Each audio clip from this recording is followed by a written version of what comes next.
Hi, this is Kara from the Special Needs Mom podcast. And this is Angela from Especially Organized, Sensible Solutions for Special Needs Moms. We have this heart for special needs moms. And so we thought, you know what, let's combine forces.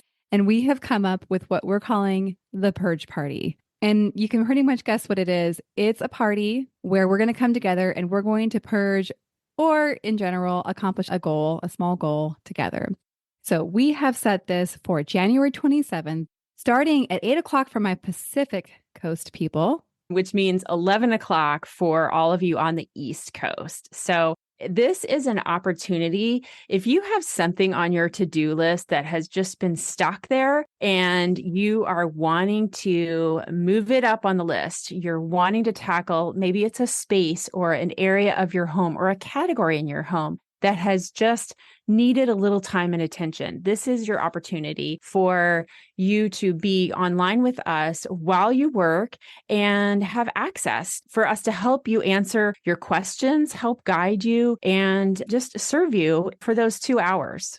Yeah, exactly. And I think you can tell like what we've designed is just this very high level of support for that project that you just haven't been able to tackle on your own. The thing that we are envisioning is that you get to leave this purge party feeling so accomplished because you did the thing. You started the year off getting that thing done that you were stuck on last year. And so it's a momentum builder, if you will. You can go ahead and sign up. We have a link ready for you, and we are offering this for $40 for the whole experience. Absolutely. And we hope you'll join us. I think it's going to be really fun. It's going to be a great group of moms of special needs kids. So we all get each other. We all have an understanding of what it's like to have something on our to-do list, but just we haven't been able to tackle it yet. So I hope that you will join us. We're super excited to bring this to you, and we are thrilled to work with you. All right. We'll see you all there.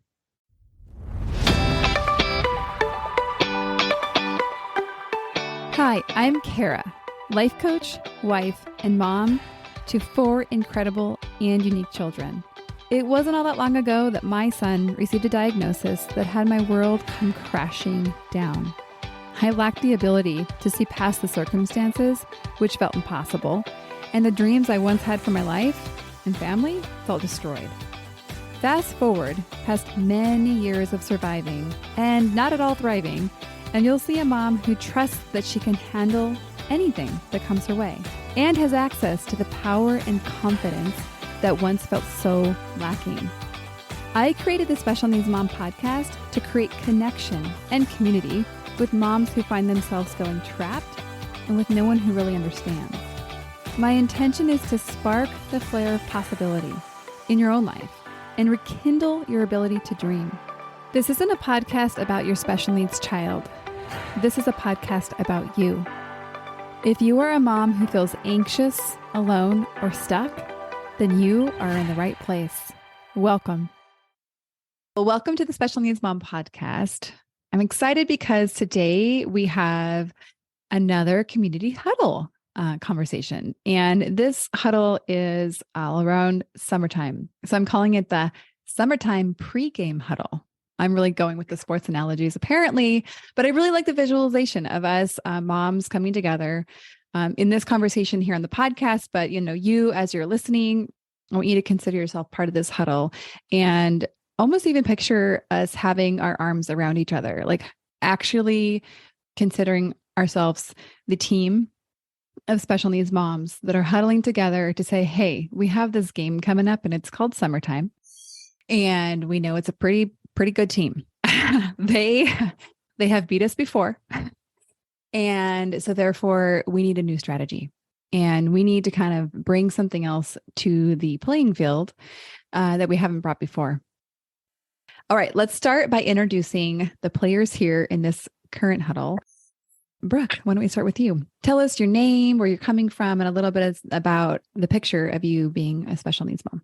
My name's Brooke. I live in San Diego, and I'm the mom to one child. Her name is Lily. She's 12 years old, and she has intellectual disability, autism, and is nonverbal. Thank you. And Rachel, welcome. Thanks, Kara. I'm so excited to be here. I am Rachel. I also have one child. Her name is Audrey, and she is 8 years old. She has global delay, a rare genetic disorder that impacts pretty much all of her abilities, nonverbal as well. Thank you so much for being here. And I'm Kara. I balance this out. You guys have one, I have four children. So ages 15, almost 14 next week, and 11 and 5. Did you guys notice how it took me a long time to think of all those ages? Those weren't just dramatic pauses. I actually had a hard time remembering their ages. So those are my children. And my son Levi is a multiple brain tumor survivor. He has visual impairment. He has hemiplegia, so he has a physical disability, and he's a part-time wheelchair user. He has what we could call behavioral challenges. So a lot of impulsivity, a lot of explosivity, we could say, and just some hard social behaviors to manage. See, we have a variety of medical conditions I will not list here. And currently we have some unresolved issues that we don't yet have a diagnosis for or an understanding of why it's happening. But what it's causing and why I share it is causing a significant challenge of him walking. So we went from being a part-time wheelchair user to almost now being full-time wheelchair user. And I will say we're not quite adjusted to it. And when I say we, I mostly mean me, because it's really shifting on the support that I have to provide for him. And, as it relates to summer, it could dramatically shift what we can and can't do during summer based on the shift of his disabilities. Okay. So now that we know who is in this huddle, I want to start by kind of just doing a little bit of a brain dump and talk about when we think of summer coming, what are all the obstacles that we are expecting to face, or that perhaps we have faced before and that we would predict would happen again when it comes with the changes that come with summer break. So for some of us, this means our kids are home full time. And for some of us, this means they might have extended school year and some component of school. So you guys can share your experience, but I'll kind of just open it. Again, what comes up when you think about these struggles or obstacles that you expect to experience? Go ahead, Brooke. For the summertime, I think it's kind of like a dual struggle. It's a struggle for Lily because she's so out of her routine. And that comes with a lot of challenges of trying to keep her entertained, busy, active. It's also really disruptive to my routine because I'm used to having her at school. And so that gets challenging for me because I'm not able to do things I'm normally able to do unless we've got some support to help take care of her. So the thought of summer is anxiety ridden for me and my family. Even with summer school, Lily goes to summer school every year. She always has, but even that's a short day. So while she's continuing to go to school, it's still at a different location, different teacher, different times. So while it's great to have like a little bit of time at school, that's also an adjustment for her.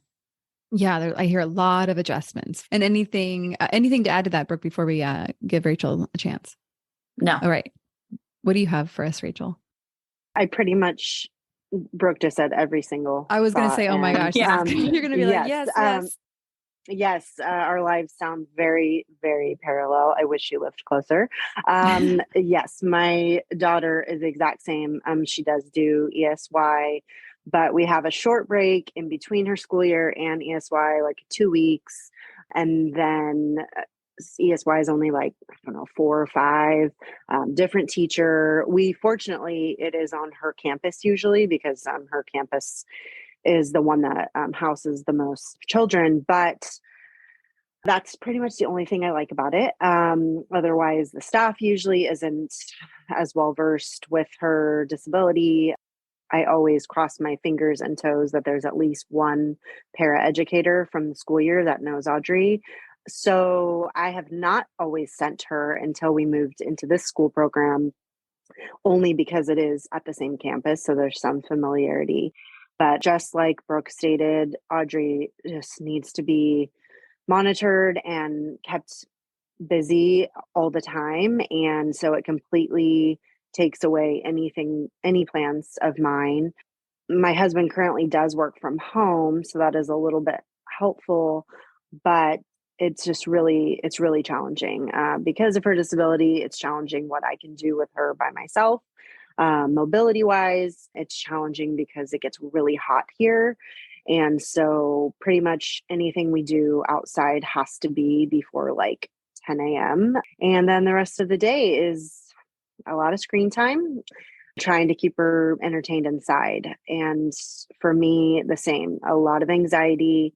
I already feel it building up, even though we still have about a month of school. And every year I try to make different accommodations, and I do ever in swim lessons, those 2 weeks off, but it's only 30 minutes. And Audrey just does not do well with a shift in her routine. And I don't think she fully understands why we're all of a sudden just not going to school and we're not doing the things that she's used to. So it's very challenging Yeah, for definitely. everyone involved. Yeah. And I'll add kind of a different perspective. So I consider myself a working mom. And so I think for me, having not just Levi home, but all of my kids home kind of throws a wrench because I typically do work during the hours that they're at school and then structure my life so that when they're home, then I kind of shift into mom mode. So I think I kind of have it figured out kind of maybe, but it's still very, very different. And I end up finding myself kind of feeling pulled in all the different directions as I'm trying to kind of meet all of my commitments. So that I think is also going to be a lot, struggle for a lot of moms, right? That when their children are all of a sudden home during the summer, what do we do with these kids? And some people shared, on different forums when we talked about summer is like also like a lot of our kids, you can't sign up for the traditional summer camps. So we don't really have some of the options that other moms might. And so really, I think kind of just to summarize what I heard all y'all say is like, okay, so there's a change in routine for everybody that kind of throws us off. There's not as many breaks. So basically we go from shifting into like, this is already hard to like, now we don't get any breaks. And yeah, and so just like not confusion, but kind of like being at a loss, it was what to do to help everybody enjoy, pass time, do all the things. Anything else to add now that I summarized that you guys feel like was not addressed? And, there's probably, this is not an exhaustive list. So, well, I'll bring some conversations up on the old Instagram. And I think it'd be fun to kind of continue the conversations because as we move through this conversation, this huddle, we're going to talk about not just, let's talk about the problems because it is nice kind of being together, but let's actually talk about like, okay, just like my kind of joke earlier about this team is really hard. They've beat us before. Like, let's actually get a strategy together so that we can have a different approach. We still might lose the game, but at least we'll have a different approach, which I think can really, really shift how we feel when we're entering into this time. And before we kind of look at that, I wanted to tie into something that I think really impacts how we start summer, and that is end of school burnout. I was just talking with my neighbor in the driveway yesterday. She said, "How's your day?" And I barely kept it together without crying. It was a hard day. It was a hard day with all the different conversations at school and just feedback. And it was just a hard day. It's Teacher Appreciation Week. And so it's already hard and busy, and we're adding a lot to the schedule in May. I've seen a lot of little jokes going around on Instagram, and they're all very true about all the things that happen at the end of the school year. So we go into this season burnt out, tired, needing an actual break. And instead of getting a break, we actually ramp it up a little bit. So I wanted to just kind of put this in the space. I want to answer the question, like, how do we think this impacts our summer is going in burnt out? What do you guys think? I definitely feel that. It was surprisingly, this is the first time that I've seen Lily start to have end of school year burnout. The last week and a half, she has not wanted to go to school, which is very unlike her. And so it's like she's getting burnt out, which makes the mornings rough. And then, I'm getting a little burnt out of just the routine of getting up for school. She has a school that starts super early.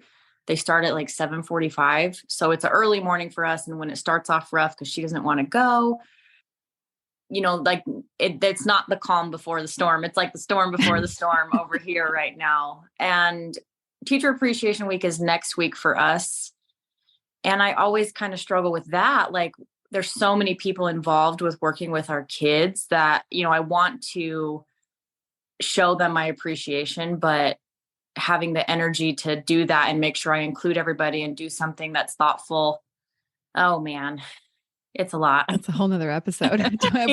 Over here, we're all like shaking our heads. We're like, yeah, it's a lot. Yeah.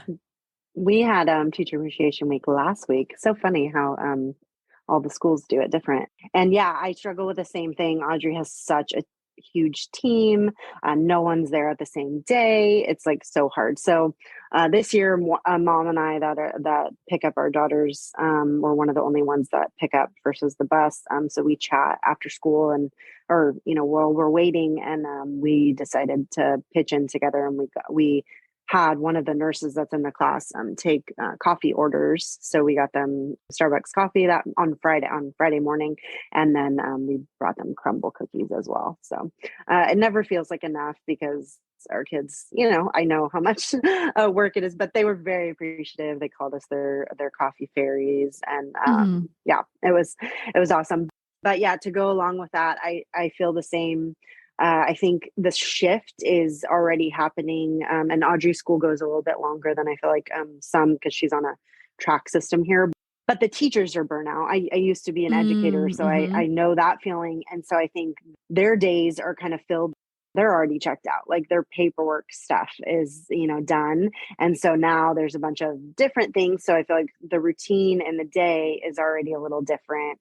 And then it's switching to a different staff. And then for us, we're transitioning to a whole different program next year. So I feel a lot of transitions happening. And all I want to do is be able to explain it to her and for her to know like why, these weeks are going to be different. And, I try, and we're going to have like some social stories made and some picture icons and stuff, but it never seems enough. She deserves a break, but I just wish those breaks felt like recharging. And for me, anything I try to do for her is a lot of work for me, like just being honest. And so, anything I take her to, anything I sign up for, that's me physically bringing her, that's me physically being there with her other than, the few hours of summer school. And so it's a lot.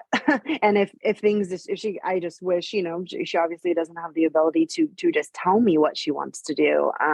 So that's what I yearned for, which isn't in our reality, but. Yeah, no, that's very understandable.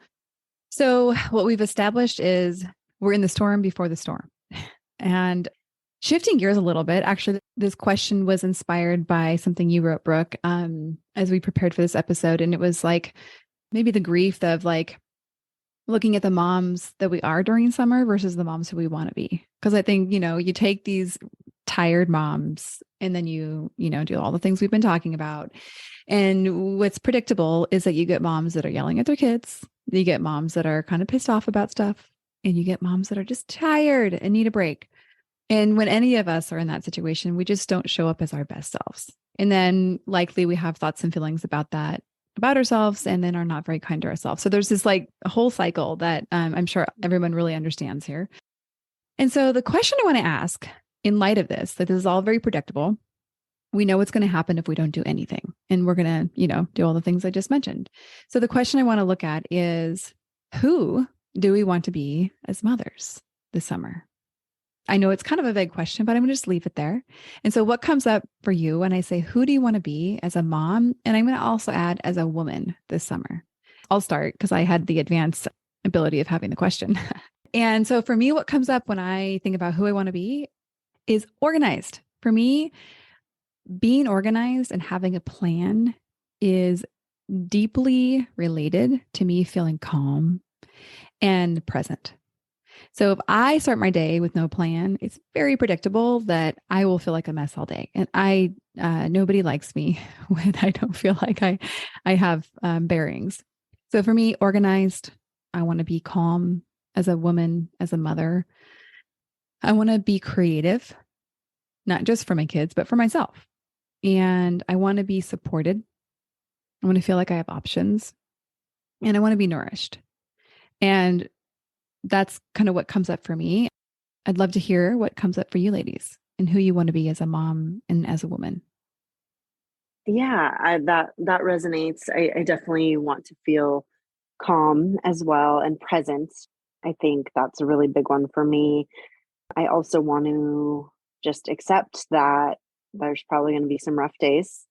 And I want to be able to seize the opportunity when something does present itself, you know, don't have so much fear and anxiety around it. If my sister is a teacher, and so she's off in the summer, and her boys are home and they have a pool, and it's a little bit of a drive. She's about a little over an hour away from me, but if she happens to ask us to come over and swim at her house, I don't want to think about it. I just, if Audrey's in a good mood and if we have the availability, like, let's just pack up and go. And I don't want to have to worry about, oh, what if she doesn't have a good day? What if this happens? What if that happens? So I think that's probably my biggest thought about the summers. Like, I just want to be able to be present.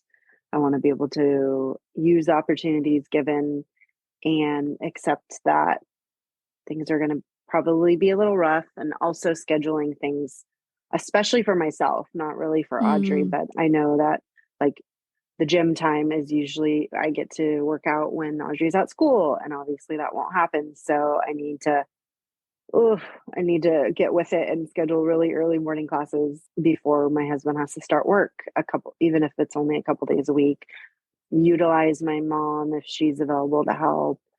And we are in the process of getting a babysitter as well. So maybe utilizing her for, even if it's just helping me at home when I'm doing things around the house. So thank you. What about you, Brooke? When I think about the mom that I want to be during summer, I think I want to be kind of like what Rachel was saying. Like, the word that comes to mind for me is fluid, not so rigid in like, it has to be this way, or we have to do this at this time, or I had these plans today, but maybe Lily's not feeling it. I tend to get really frustrated.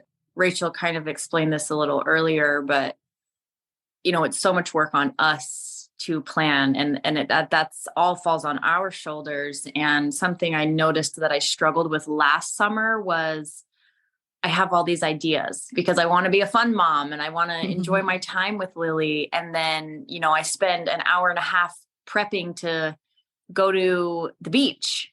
And then we get there and she wants to be there for 20 minutes and then leave.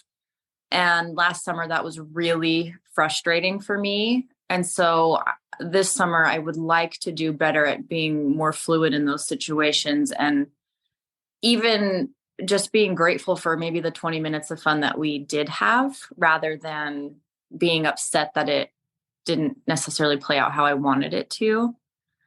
I think also I would like to have less expectations of myself over the summer, not expecting myself to be, top tier, fun mom, activities every day, because I know that's unrealistic. So those are probably the two biggest things that come to mind for me. Great. Yeah, I hear this huge theme of acceptance and I see how it kind of flows into that fluid, where it's like, part of acceptance to me is accepting our reality as our reality, like not resisting reality. And when we accept the reality that our children may not go along with our plan, it becomes a lot easier, like you were describing, Brooke, to say, okay, like, we may get 5 minutes at the beach or we may get 5 hours, but going into that with the mental game of knowing that you may have to adjust and accept. And this doesn't mean we can't be sad about it. This doesn't mean we can't be mad about it. But I think the difference is, I think it could take us real out, like spiral us down into like, oh, my life's so whatever we would say. But I don't think it has to take us quite down so far. Okay. I also, when you were talking, Rachel, I think what came up for me, and as you were describing, you were kind of going into some of the things you might do to support yourself. And you didn't say these words, but it sounded a lot like you are expecting yourself to really have to manage your mind in the summer. Like you were describing going over to your sister's house and recognizing that it would be easy for you to have like a lot of stories about it. And when I say stories, like those are our thoughts. Those are the things that just our brain throws out as potential, like, oh, be careful about this. And when I say manage your mind, what I mean is actually recognizing that these are not all true thoughts and that sometimes it's helpful to question them, or even in your case, Rachel, like actually be prepared for them. Like instead of being, on the defensive and like waiting for them to come, expecting that they're going to come and knowing what you're already going to do about them. And I really like how the sports analogy just kind of fit in there again, in case y'all didn't notice. Anything to add on that as we move on to the next part of the conversation? Okay. Thank you so much for sharing. Well, I think we can kind of picture ourselves, and I think we know what we're capable of, like that we have the capacity to do this. And I want us to actually tap into the parts of ourselves, our strengths, and even just our personalities, and just connect with that part that we're going to need as we go create some of this. And so what comes up for you as parts of you that you feel like are really going to serve you, or skills that you have that are really going to help you have a different experience this summer? Maybe like some skills that I've been working on that I could see helping me this summer, because last summer was a doozy for us. And it was something that I talked about in therapy. We know this is going to happen. Summer's going to come every year. Like, what can we do moving forward to make this better? And I don't know if this is necessarily where you're going with this, but kind of where my mind went was, what can I implement to maybe help me get through this better? And something we talked about last summer is having additional help in the summertime. And that doesn't necessarily have to be help with Lily, because I think every special needs family, mom out there, parent, experiences the lack of help and support that we need. But maybe how can I outsource other areas of my life that might be helpful during the summer? Like, even if it's we hire a cleaning lady during the summer, or somebody comes and, or even using Instacart or things like that help take a load off of my shoulders. That's something that I intend to try to focus on this summer, or even using Instacart or things like that help take a load off of my shoulders. That's something that I intend to try to focus on this summer. So that might be something that could be helpful. I don't know if that's where you were going with that, but. Well, we are going to definitely lean into that. I like that you already put that in there for sure. Really, what I'm looking to do is as moms, and Rachel knows this, we were talking about this earlier. I think sometimes we actually forget like what we bring to the table, and not just as moms. I think as women, as career people. And so I think what I want to connect with is actually all that we already have before we even take any other action, all that we already have that gives us the capacity to go and do something about this, right? Like, Brooke, you're sharing like, yeah, like this happens every year. And not that we're going to make it perfect, because I was very intentional about Christmas season this year, holiday season. And there was some still hard patches, even though I was very, very intentional. So, I mean, it's not like it's going to like magically make everything better, but I do think it's still worth the effort. And so some things that I think about in terms of kind of just connecting to who I am is, I think, my former career as a project manager. So I happen to be really good at looking ahead at things and seeing what's needed and gathering different people around to be able to create, it was brief before in my life, it was a project. But in this case, actually, it's my life. So I think that's something I recognize, like I can bring that to the table and I can use that skill and apply it to this other area. And Rachel, I know you were in education before, so I'd be really curious, as an educator, you likely had to do a lot of things very well to be in your career. And so I don't know, does that kind of bring anything to mind for either one of you in terms of kind of tapping into who you are, maybe even just things you naturally like that would have you bring that as part of your, one of your gifts that you bring to the table for your own service? Yeah, I think for me, I'm thinking back when you brought up the education, it's like modifying, which, we have to do a lot in our lives, in our particular situation.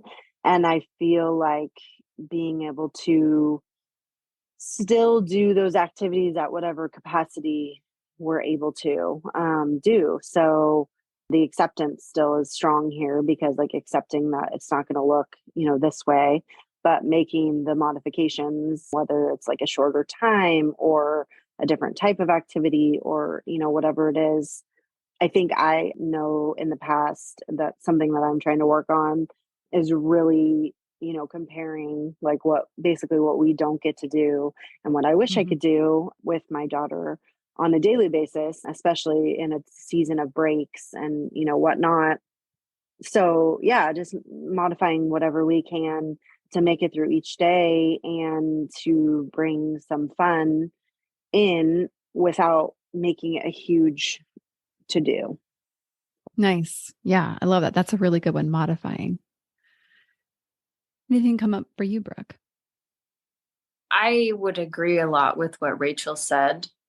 I mean, for us, with our kids being gone at school all day, like that's our time to do everything that we need to do. I don't know about you guys, but I feel like from the second Lily's at school till the second she gets home, I'm like, go, go, go, go, go, go, go. Mm-hmm. And I do everything I can, and in that time frame. And so I think about what that looks like over the summer, and I know that I can do all of those things with Lily. They just might not look the same. And I think I need to go into the summer with the confidence of I can do this. I have done this. Guess what? We've survived every single summer so far. So it's not going to take me out. And just, again, I think my mind just keeps going back to being fluid. I know that I can do it. I know that I can modify my schedule, my plans to include her. I mean, I'm struggling a little bit with this question, but I agree a lot with what you guys have said. It can be a question that we can continue to ponder. Because like I said earlier, I actually think women are pretty bad. Not to critique us too hard, but we're pretty bad at actually looking at ourselves and acknowledging ourselves for who we are and all that we're capable of and the skills that we have and the talents that we have and the gifts that we bring to the table. And so I think that's what I wanted us to connect to. I hope that obviously the listeners like connect to like what you might have. And if you're coming up dry, this might be a conversation that you bring with some friends. Like, hey, like, oh, I noticed this thing where I can't even like list something that I'm good at. And I'm thinking that that's probably not true.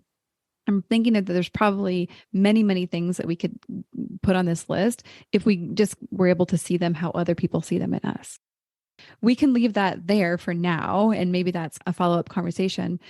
And I want to look at just brainstorming together on strategies. You guys have said a couple, and we'll summarize them, that can be used to address some of our obstacles. So just recapping the obstacles: not having anything to do or anything to do that works well with our child and the weather, not having breaks, being depleted, managing behavioral challenges. So, Brooke, I already heard you say something that I think was really, really great. And it was not necessarily get help with just Lily. Actually look for other areas of life that you can kind of shore up, is the word I would use, knowing that this other area is going to be asking a lot of you. So you mentioned getting some house cleaning help. Actually, on Saturday, I'm excited. I'm getting this new grocery delivery, but there's some 10-minute meals that are coming in it. Very excited about that. So looking at the challenges, specifically, let's look at not getting a break. So what are things that we would say, okay, like we can see this now because we're like relatively okay over here. What do we see now that we might do to address not having the breaks that we ultimately need as moms? What do you guys think? I think that I'm such a creature of habit that when it comes to summer, like Rachel said, with gym time, for example, that's really important for me in my life that I make time for that. And normally it's as soon as Lily goes to school, and accepting that just because that doesn't look the same over the summer, it doesn't mean I can't continue that, because I know it's important for my physical health, my mental health. So either I can work out at home or I can go to the gym at a later time in the day, adapting and being okay with that, not expecting my life to be exactly the same while Lily's at home versus like what it is when she's not there.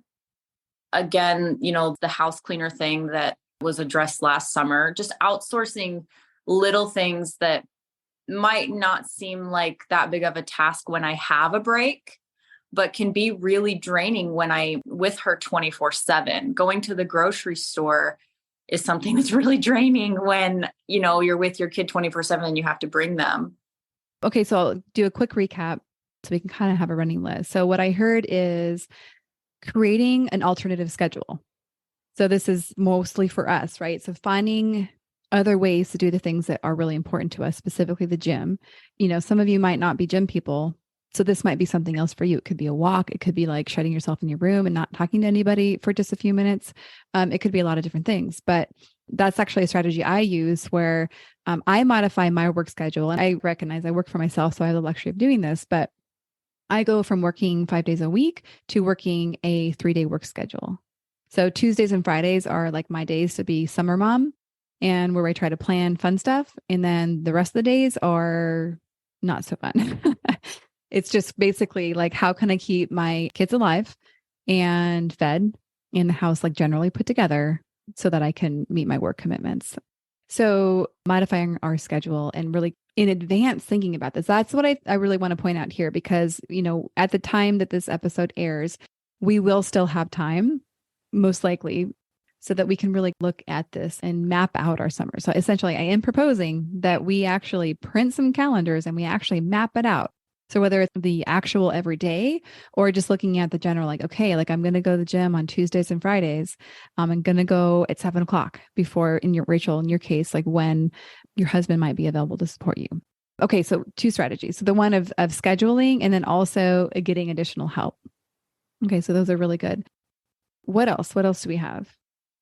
I really liked the outsource. I don't know why this has never really been on my mind until recently, but I'm still listening to it. I haven't even finished a podcast that came out today about asking for help. And it was literally about this exact thing that you're talking about. And, I've been searching and trying to find someone for almost 8 years to help me with Audrey, but I've never ever considered help with something else. And this person was literally like, someone was picking up her prescriptions once a week for her or, whatever it is. So yeah, the same for me. I'm going to have to meal delivery or, Instacart or whatever it is, because that's just not, an option for me to just at the drop of a hat go and get a few things with Audrey. And so, yeah, just planning those things.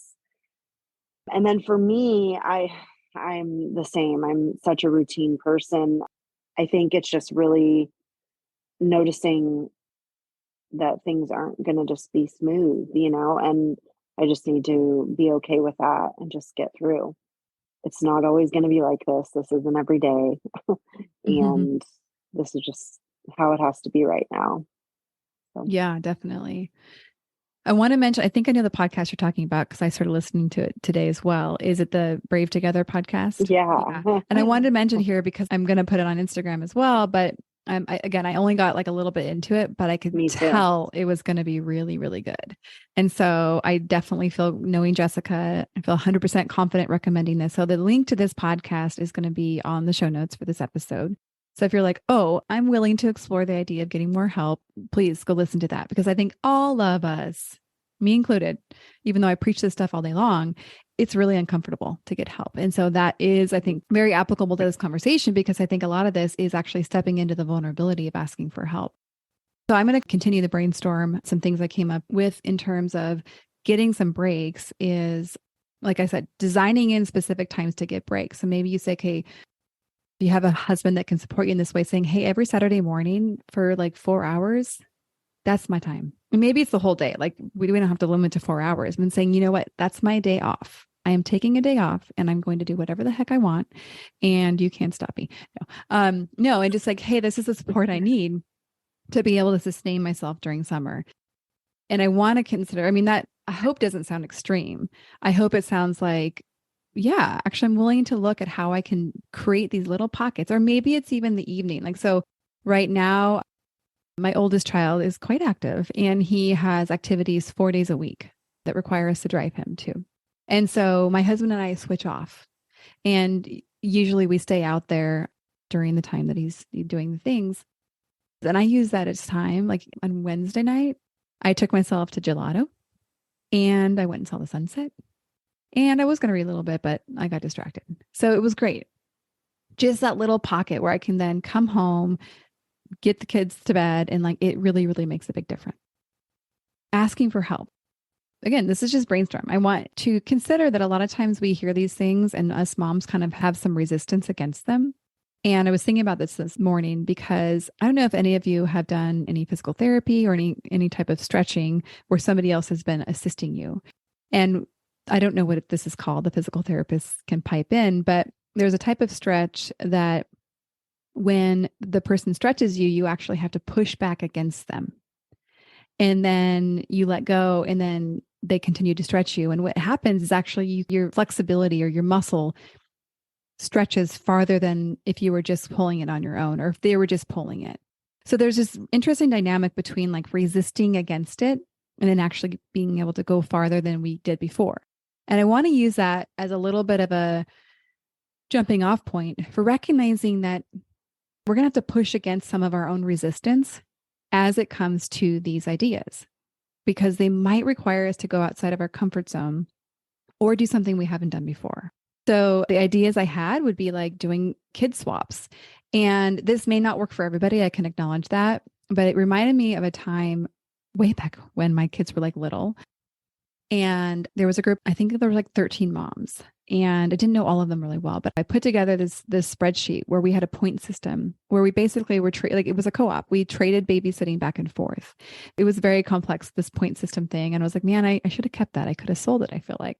But recognizing that, like, I think we should flex on the mom power, because my guess is that some of us, I'm thinking of a mom right now that has a son who has many of the same conditions as my son does. So who would be better than to manage him than her? And that's a very, very unique profile. And so I'm guessing that some of you have kids that you have friends that have a little bit of an understanding. And so, and maybe it's a mom from school. And maybe you say, hey, can you come over and can we do a swap where you come over and you watch both the kids together one night so my husband and I can get a date night.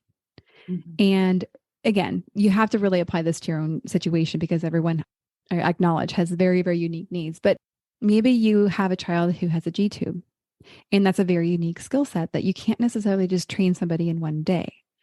But maybe you have a little community over on Instagram and you recognize, hey, actually I have friends that have G-tubes in the vicinity. And maybe we do like a little bit of a brainstorm of like, how can we support each other during the summer, knowing that it's actually really, really difficult to get people that are untrained to watch our children.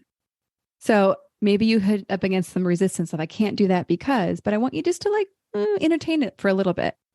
Entertain the idea of actually asking for some trades or for some swaps, or, you know, in my case, even if I get rid of like half my kids, that's like a lot lighter load.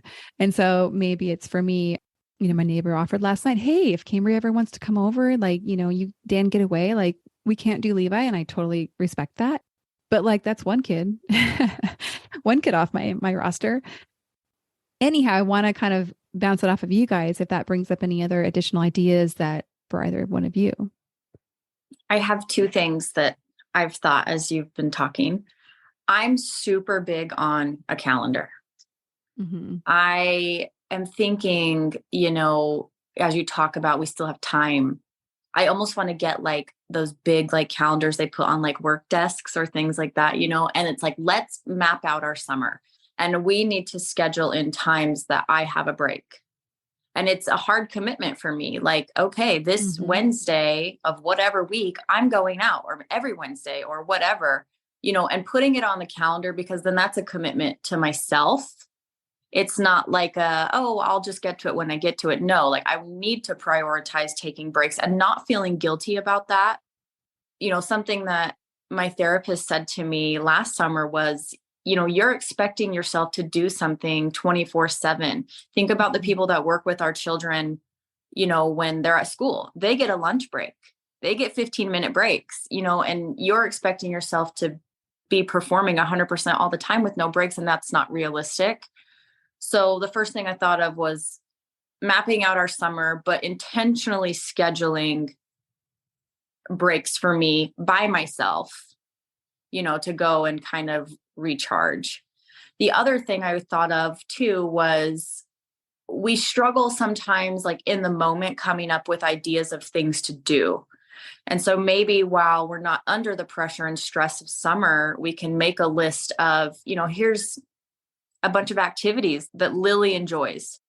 And so that way we can either add it to the calendar and say like, okay, this Monday, we're going to do this and this and this. That takes off the stress of like the weekly planning if we map it out ahead of time. But also on those days where it's like, we just need to get out of the house, I have a pre-made list of these are a bunch of things that we could go do that she would enjoy.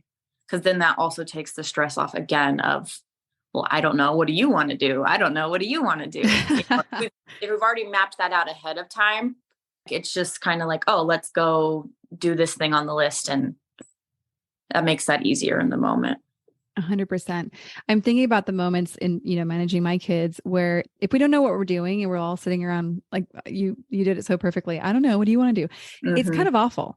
And I feel like for me, it puts me in a place where I'm definitely not my best self, because for me, like having 4 kids doing all the things 4 kids do, trying to pack and get out of the house and, pack food and all that, like that takes a lot of focus. And so for me, it puts me in a place where I am not very nice. I'm not in a good space. And so by knowing, for me, again, so going back to this planning piece that you have, so kind of pairing that with this like brainstorm of like what we want to do. And for a family like mine, we can probably do this as a family where we kind of get input from the different people. But having something to lean on when our brains are not going to be as creative. And so I love that idea. Actually, I was like, oh, that'd be fun to do kind of as a community. I wonder if there's a way that we can kind of, as a mom community, talk about different things that help to spend time with our children in these various stages of summer.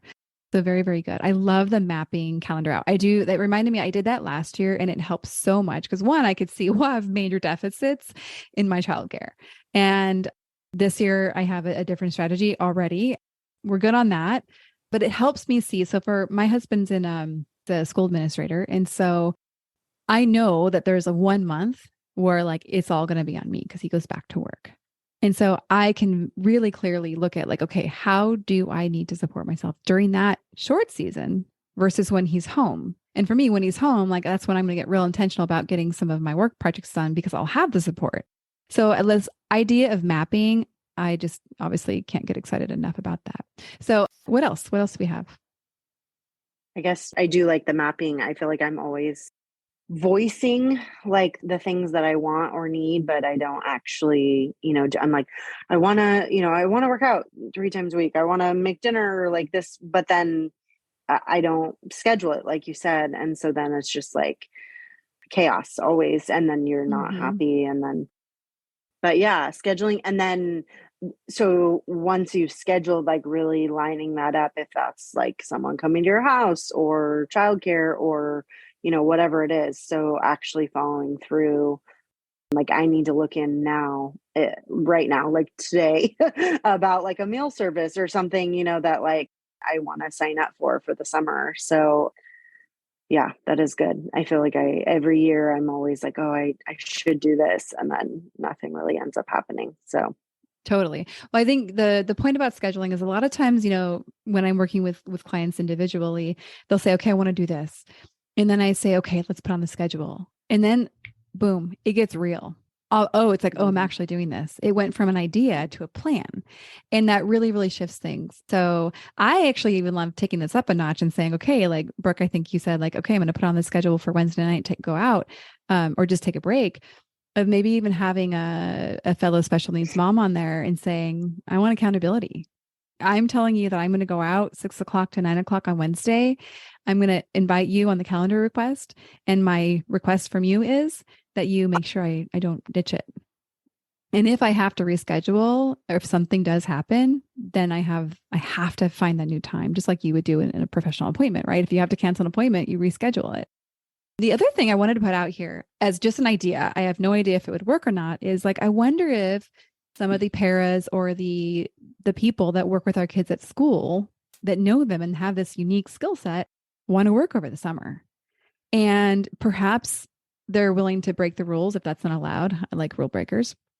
But that's a real possibility because, again, we already have a little bit of comfort that they know how to support our children in the way that they need it. I don't know. I can't think of a richer pool of people that really can just give us little breaks or little windows. All right. We're going to start to wrap this up. But anything else come up as we look to wrap up? I guess just letting people help you too when they ask. That's something that I'm always like, no, I'm good. Or I think in my head, like that makes things more difficult sometimes, especially when it involves like the care of my daughter. But yeah, like if they're willing, then accepting it and actually kind of letting go of the control. This is one where I think we could pair this with the scheduling piece. And I know not all of us have family that can take our children, but some of us do. And some of us have family that are like, please let me help. And to your point, Rachel, like, I just kind of have to let them. And what I was looking at is pairing with the scheduling, saying, hey, mom, whoever, what would you think about having Thursday be granddaughter day, where you can plan to have her for whatever amount of time? Then that way you can plan to have a break, and whoever the person is can actually plan their life too, to be able to say, hey, I get to do this thing. They can kind of gear up for it if they need, to plan for it. It makes it feel much more solid and much more doable than just kind of flying by the seat of our pants. Okay. I feel much better about summer. I don't know how y'all feel. How do you guys feel? I feel good. I think what I'm taking away the most from this conversation is there's so much focus on what are we going to do with our kids? Mm-hmm. But even before that, like, what am I going to do to take care of me so that I can take care of her? That's what I'm taking from this. I know that summer is the hardest time of the year for me.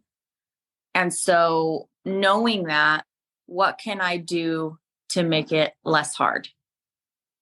So that's going to be something that I really focus on over the next month before school gets out, is I need to take care of me so I can take care of her. I just love the way you said that so much. Inside, I'm like jumping up and down and clapping, but I didn't think that would be appropriate for the podcast. Yes. I think we forget how important that is. That is kind of why I'm here. Anything that you would add, Rachel, as we wrap up the conversation? Yeah. And I think that was perfectly said, Brooke. I fully agree. Also, giving yourself grace when things don't go the way they should or you planned. But I feel like, especially like being stay-at-home mom now, like I feel the guilt and no, I shouldn't have to have people help me, do these things because this is my job, quote unquote. But no, like giving myself grace that kind of that's not me, and that's not summer Rachel.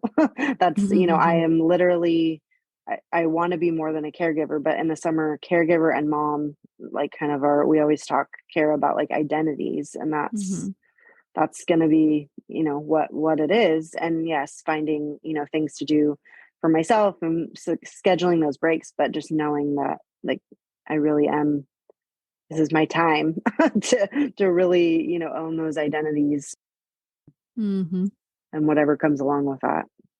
Yeah. One last thing as we wrap up, I just really got a visualization of like a career person that works like a 9 to 5, whatever, like that they have very clear hours. They get to check out and clock out. And as you were describing, like, I shouldn't need help. Like, this is my job. I think we can all kind of see the fallacy in that thinking, because it's like, well, no, if it was your job, you would get to go home from your job and then get a break. And so actually I was like, ooh, we talked so much about schedule and mapping. I feel like, and this is actually something I do because my brain is just too prone to anxiety, that I really, really schedule a lot. And I schedule in my calendar time to rest and play. Because if not, my brain's going to say, you should be working, you should be cleaning, you should be blah, blah, blah, blah, blah. And so for me to shut that chatter down, it really, really helps. And so I actually can picture like us being like, okay, well, let's give ourselves some work hours. in terms of these are caregiving hours where you are one-on-one and this is your time off. And like, so even maybe you look at like, okay, I'm going to like find solid hours where I get a break, just like somebody that would be, you know, working in a profession would get a solid weekend. So anyhow, I could obviously go on this forever. We will wrap it up here, but thank you so much for both of you for being here. Like I said, I feel better about summer and this conversation is going to evolve. I'm contemplating doing a kind of a follow-up episode to this.